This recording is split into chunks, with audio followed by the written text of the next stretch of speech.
Welcome to the Dreamery. I'm Sunny, and this is the second episode of I Can't Build in Video Games, so I'm learning how. It's still a working title, and if you have any better suggestions for what the title should be, please let me know in the comments. Last time, I tried to build a starter home without any reference pictures whatsoever to see where my building skills are at now. And in this episode, I got to have some reference pictures. I can definitely tell the difference, and hopefully you can too. This house was a bigger challenge for me. The exterior alone took me almost 2 hours, so I hope you'll forgive me for splitting this build into 2 videos. I want to make this series sustainable for me to keep putting out a video a week for it without getting burnt out. I chose this lot because it was relatively empty, like there was no actual house before I went in to build. So it's surrounded by buildings, and I felt like that would be a nice kind of reference point to see if the build looks right, I guess, if it kind of fits in with the rest of its environment. Actually, for the first time, I started with the landscaping tool and made everything the same floor texture to kind of start fresh and then go from there.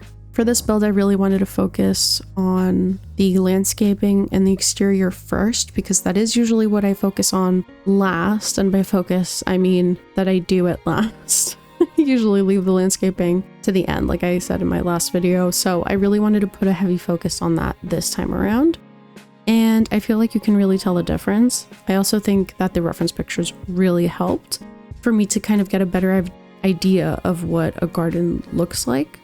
For this build, I had 2 references that I kept going back to. So for the first reference for the exterior, I actually went on this website called houseplans.com. They have a bunch of different house plans and house models that you can check out for free. I'm pretty sure this is actually a website for people who are looking to build a house. But you know, I mean, I am technically building a house. It's just in a video game. So I really wanted to focus on the exterior of the house, the roofing, especially because roofing is the bane of my existence. I'm really terrible at it. I think roofs look weird.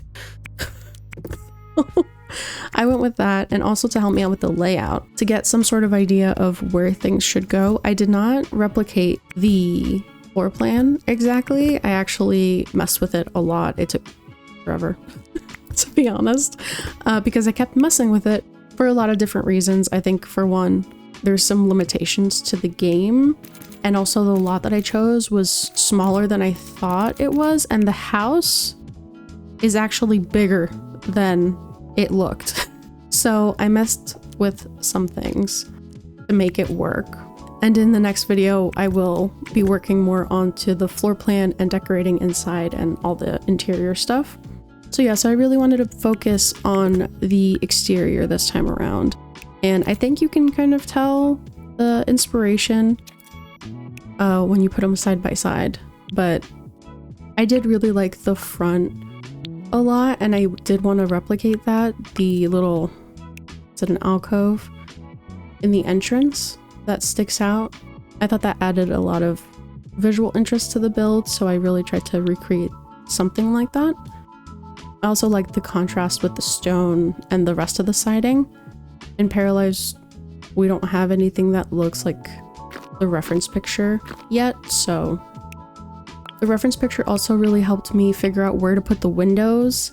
Last episode, if you've watched it, you know I also don't understand where windows are supposed to go in terms of height. They're actually way lower than I thought they should be. So that was learning something new. I did also use the same windows everywhere, but they don't match the door this time, and I do think it looks a lot more realistic. Now, because I did mess with the layout, I couldn't really follow the roofing as much as I would have hoped from the reference picture.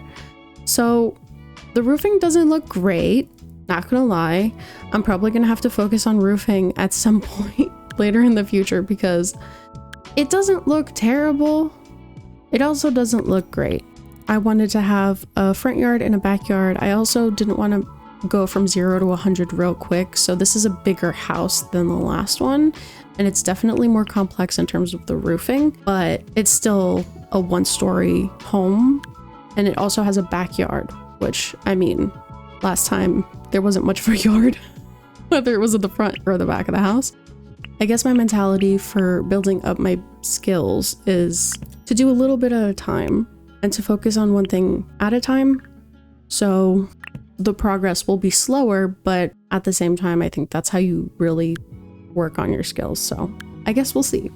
But I personally can already tell it's already much better than last time. And I do think the reference pictures just helped so much. Now for the landscaping, I tried to mess a lot more with the terrain tools this time around. I really tried different terrain sprays. What are they called? Swatches. I continued the gravel path from what's on the exterior of the lot. And then I used the dirt to actually section off where I was going to put the greenery and all the flowers and stuff. And I do think that it made the build look a lot nicer. I didn't realize how much that could actually change the way the landscaping looks. It makes it look a lot more intentional and a lot more like a garden. I also ended up adding a fence. I'm not really sure I love how it turned out, but it does add a little bit more to the build.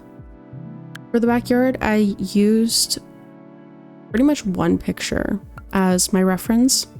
It's a photo from an article in Country Living, 15 pretty cottage garden ideas to try this spring. I don't know.